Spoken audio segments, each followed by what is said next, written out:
você sabe quando é a primeira vez que você deve levar o seu filho, a sua filha, o seu sobrinho, o seu nenenzinho ao dentista? Depois da vinheta você vai descobrir. Até daqui a pouco.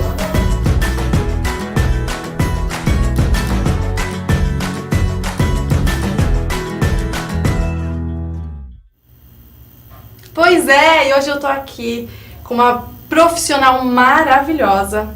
Ela, inclusive, é professora de universidade. Ela é a Carmela Rampazzo Bresolin. Ela é mestre e doutora em odontopediatria e docente do curso de odontologia do Centro Universitário da FMU. Seja muito bem-vinda, Carmela. Obrigada. E eu gostaria de saber dessa primeira perguntinha. Quando é a data ideal para levar o seu bebê recém-nascido pela primeira vez ao dentista?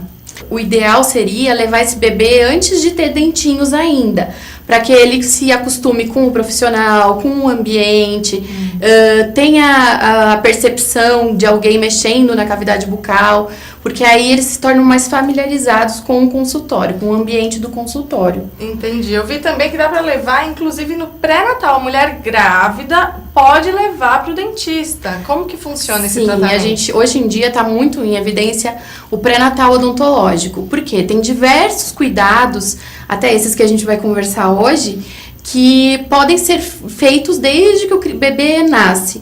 Então, tem diversas dúvidas que as mães têm que no pré-natal a gente consegue solucionar. E tem então, algum alimento que a mãe deva ou não consumir durante a gravidez que vai influenciar na dentição da criança? Alimento especificamente não. A gente sabe que tem alguns tipos de antibiótico que causam manchamento dos dentes da criança, que não devem ser indicados. Então, tem alguns medicamentos que são mais indicados ou não, mas de alimentação não. E a questão da chupeta e da mamadeira?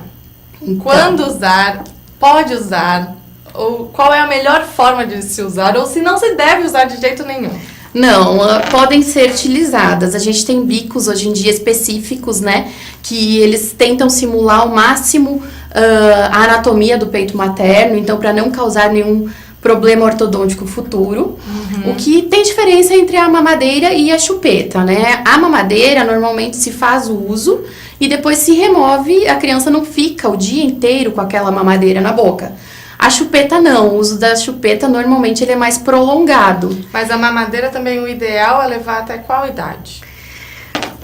A idade para maloclusões ou alguma coisa assim, ela pode ser utilizada por um tempo relativamente indeterminado, não tem um prazo. A mamadeira. A mamadeira. A chupeta, o recomendado é que no máximo até 3 anos ela seja removida. Tá. O importante é cuidar, porque a partir de uns 8 meses, mais ou menos, os dentinhos do bebê vão começar a erupcionar, vão começar a nascer. E aí, a partir desse momento, se o paciente, a criança, fizer uso de mamadeira noturna, com algum conteúdo açucarado, isso sim vai interferir na dentição, mas na formação de lesões de cárie. Entendi. Então não é por causa da sucção, é na verdade não. O conteúdo da mamadeira. Exatamente. E no caso da chupeta, é a sucção que deixa Sim. a dentição pra frente, Sim. dentucinha? E existe uma chupeta ideal, um bico ideal que não cause essa má formação? Tem chupetas ortodônticas que têm um bico mais favorável, mas isso não quer dizer que não vão causar essa alteração, porque a boquinha da criança está se formando. E aí, se a chupeta fica inserida há muito tempo, acaba ficando o espaço da chupeta, que a gente chama de mordida aberta, que é a mordida, os dentes superiores ficam mais para cima, para frente, e os inferiores também, para ter o espaço da chupeta, de entrar ou não. Depois que já houve essa má formação, é só com o aparelho ou se você retirar a chupeta com 2, 3 anos, quando já tem essa formação, dá para voltar a dentição? Dá. Muitas vezes tem na literatura, né, que se for removido até os 3 anos, a chance dessa má formação, né, dessa maloclusão reduzir é grande. Às vezes reduz totalmente, às vezes não. Porque a gente tem a pressão do lábio, que aí o lábio vai pressionar e os dentes conseguem se posicionar melhor. Mas em alguns casos, se for muito acentuado, aí só com algum tipo de ortopedia, aparelho, né? Que pode ser ortopedia ou ortodontia depois. Mas aí tem que esperar caírem os dentes de leite Pra ver se vai ter? Não. A ortopedia, ela trabalha com a dentição decídua ainda. Então, são aparelhos que conseguem, muitas vezes, recuperar essa posição dentária, né? E algumas anomalias, algumas maloclusões que estão acontecendo. Então, mas com ortopedia... criança pequenininha. Sim, com criança pequenininha, Mas como que é? Uma plaquinha, assim? Não, são aparelhinhos removíveis ou fixos, tudo depende, tem diversos tipos de aparelho. E alguns são aqueles ajustáveis que vão expandindo o céu da boca da criança. Por exemplo, tem um aparelhinho que para criança que usa chupeta prolongada e que não consegue largar, a gente pode instalar um aparelho com uma grade que não permite que a criança coloque a chupeta, nem o dedo. Nossa. Porque a chupeta é mais fácil de você retirar, mas o dedo é mais difícil. Mas é um sofrimento de qualquer forma, porque a criança vai ficar incomodada, irritada. Com o aparelho? E não conseguir colocar a chupeta ou o dedo. No começo pode ser que sim, difícil. Mas muitas vezes eles tentam não colocar o dedo e não conseguem, porque é involuntário. Então, quando vai dormir, eles sem querer já tá com o dedo. Então, às vezes ajuda. Só pra tirar o hábito, né? E aí eu gostaria de saber da diferença mesmo de higienização para as crianças que tomam só a mamadeira e para as crianças que tomam só o peito. Então, assim, o que a gente não difere muito se só tomar mamadeira ou só o peito. O que vai interferir mesmo é a presença ou não de dentes na cavidade bucal. Então, os dentinhos do bebê erupcionam, né? Eles nascem mais ou menos 6, 8 meses, podendo ser mais pra frente, não tem problema não. Ou antes, né? Porque tem ou antes. Um mês já sai um Sim, dente. Tem criança que já nasce com dente. Que já nasce Natal, né? O Natal. Mas supondo que a criança, o dente erupcione por 6, 8 meses. A partir desse momento, precisa ser realizada a higienização com escova e com pasta fluoretada. Antes disso, até um tempo atrás, se indicava realizar a remoção do restinho de leite com gás e bebida em soro ou na fraldinha mesmo. Isso pode ser realizado, mas não tem uma necessidade de ser realizado. Entendi. Então, enquanto não tem o dente, não tem que também ficar neurótica querendo limpar a gengiva do neném. Não tem necessidade. É que a gente fica tão desesperada quando começa pra resolver de uma vez. E o neném chora a noite inteira. Eu dava pra minha filha aquele camomilina. É ruim?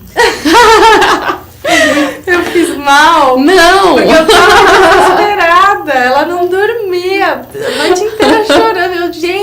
Eu tava quase dando Rivotril pra menina. Ela dormia. Aí eu dava esse camomilina e me ajudava. Dava uma acalmada. Dava. Natural e tudo. Sim, não tem problema. Isso pode ser dado. Às vezes quando a gente fala dos chazinhos e coisas assim, geladinho.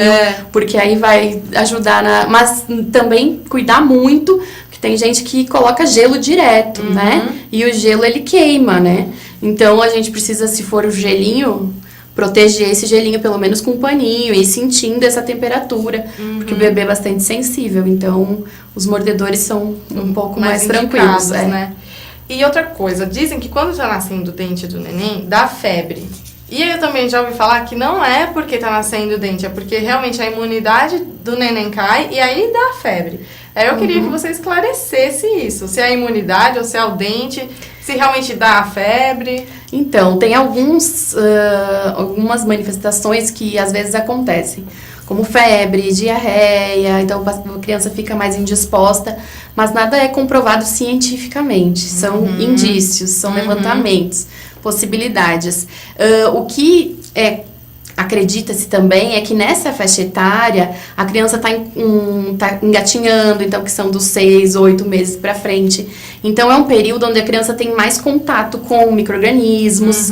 Então talvez isso influencie também. E às vezes a febre tá acontecendo junto com o nascimento dos dentes, mas não é o dente, né, que está causando isso. O dente é o grande vilão.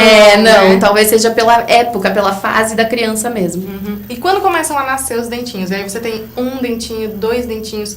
Já se utiliza a escova de dente? É bem importante que tenha uma cabecinha pequena, cerdas sempre bem macias, específicas, né, para criança, para conseguir higienizar esses dentinhos. E aí você foca no dentinho, você esquece gengiva, nada. Se você quiser, para remover o restinho de leite ou de comida, porque a criança vai estar começando a se alimentar com papinhas e coisa assim, você até pode passar no restante dos tecidos na linguinha, né, para tirar o resto de alimento. Tudo vai depender da habilidade, de como a gente vai conseguir limpar. Tá. Mas o importante é focar nos dentinhos e na pasta com flúor, né? Mas me disseram que o flúor faz mal pro estômago do bebê. Então, o bebê, ele vai ingerir essa pasta, né? Sim. Porque eles chupam a escova, então eles vão ingerir. O importante é a gente focar na quantidade. Porque tem diversos estudos, isso já está super consagrado na literatura, que o flúor, nas pequenas quantidades que são indicadas para cada faixa etária, ele tem o potencial de não deixar a lesão de cárie se desenvolver, né? Porque a partir do momento que a gente tem o dentinho, a gente tem comida em cima desse dente, né? Alimento. Seja ele o leite, seja ele a fórmula ou o alimento mesmo. E as bactérias na cavidade bucal, a partir desse momento já pode começar a desenvolver a lesão de cárie. Sim, por isso então, que colocam flúor na água também? Hoje em dia a nossa água tem flúor. Né? A nossa água tem flúor desde 1980, a princípio que virou lei. Também é uma medida de saúde pública, né, que consegue atingir toda a população, e a redução do número de lesões de cárie depois da fluoretação das águas reduziu bastante. Né? Deu efeito. Então pasta com flúor mesmo, põe só um grãozinho de arroz, um pouquinho. Crianças menores de 3 anos, um grãozinho de arroz é suficiente. Tá. Né? Um grãozinho de arroz pequenininho. De 3 a 6, aí um grãozinho de ervilha, assim, diante, um grãozinho de ervilha. Tá, e o que a gente faz quando chega nessa fase de 3 anos para que a criança tome gosto por escovar os dentes? Então, é difícil, né? No início eles são mais motivados, depois eles vão ficando um pouco mais... Não, a personalidade, eles vão vai aflorando a personalidade, eles vão ficando mais resistentes. Nunca gostou? Não, nunca. Sempre chorou muito, sempre tive que amarrar, assim. Então, hoje em dia eles são muito ligados à tecnologia desde pequenos. Celular, coisas assim. Existem aplicativos de celular que aparece pra eles escovarem o dentinho do bonequinho. Isso é legal. Ou o tempo também, porque às vezes, por exemplo, crianças de 5, 6 anos escovam muito rapidinho, só o dente da frente, não escova o resto. Os pais não revisam, que é importantíssimo revisar, né? A gente já tá cansado. Pelo menos uma vez por dia, antes de dormir, é importante revisar, porque a criança não tem coordenação motora, né? Não, a minha com 3 anos já faz isso. Ela, não, deixa que eu escovo, pega, morde, joga pro lado e me dá... E muitas vezes os pais deixam, porque é dente de leite, não vai ter nenhuma repercussão, mas o dente de leite, ele tem uma raiz grande, ele tem a raiz, ele tem o canal, ele tem a polpa do dente e ele dói. E tártaro acumula já em crianças pequenas? Crianças pequenas é difícil, mas tem algumas crianças que têm uma tendência maior a desenvolverem, principalmente quando começa a troca dental. Então, quando começa a erupção dos incisivos permanentes. Tá, então aí pode... durante o de leite é difícil ter tártaro? É bem menos frequente, é bem mais difícil. Bom, e agora para finalizar, eu queria que você desse uma dica para as mães que estão assistindo de o que a gente pode fazer para que os nossos filhos comecem a gostar de escovar o dente. Então, a gente percebe que eles se espelham muito nos responsáveis, né? Então, uma coisa legal é sempre fazer aquele momento, não só da criança ter que escovar o dente ou alguma coisa punitiva. Então, de escovar junto com os responsáveis. Às vezes, você deixar ele escovar seu dente, depois você vai finalizar. Porque aí eles se motivam mais se estiverem fazendo junto com o responsável. E aí, agora eu queria que você também deixasse lá o contato da FMU, porque eles têm um tratamento voltado para as pessoas que não têm horrores de dinheiro, é super acessível, para que as crianças possam fazer o tratamento dental dentro da universidade. Eu queria que você falasse um pouco sobre esse projeto. Então, a FMU, ela tem o atendimento, realmente. O valor pago é uma taxa pequena, a gente atende pacientes de 4 até 12 anos. E aí, depois dos 12, que eles já são adolescentes, eles passam para a clínica adulta. Lá dentro mesmo? Lá dentro da FMU mesmo.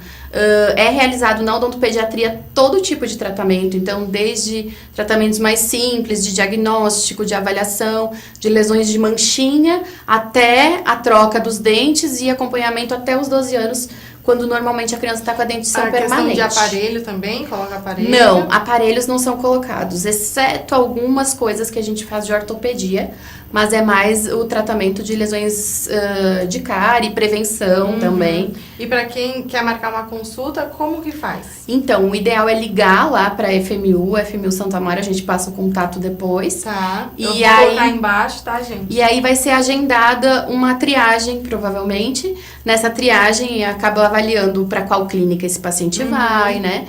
E tem tratamento para as crianças e para os responsáveis também. Tá vendo, gente? E valores assim, R$15 a consulta. É super acessível. Não tem desculpa para não levar o seu filho ao dentista. E agora, para finalizar, Carmela, eu gostaria muito que você deixasse os seus contatos. Então, o meu Instagram é Carmela Lela, e-mail é carmela.bresolin@fmu.br. E nesses contatos vocês conseguem me encontrar. A gente vai colocar também tudo aqui embaixo, tá bom? Pra vocês encontrarem ela fácil. Muito obrigada, tá bom? Pela sua presença aqui. Sucesso em todos os seus projetos. Obrigada. Que você continue com essa missão linda de cuidar dos dentes das crianças. E de também ser professora. Porque é uma profissão maravilhosa, realmente.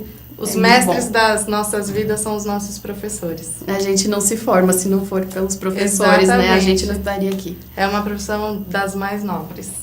Muito obrigada e seja sempre bem-vinda, tá? Obrigada, muito obrigada, Clara.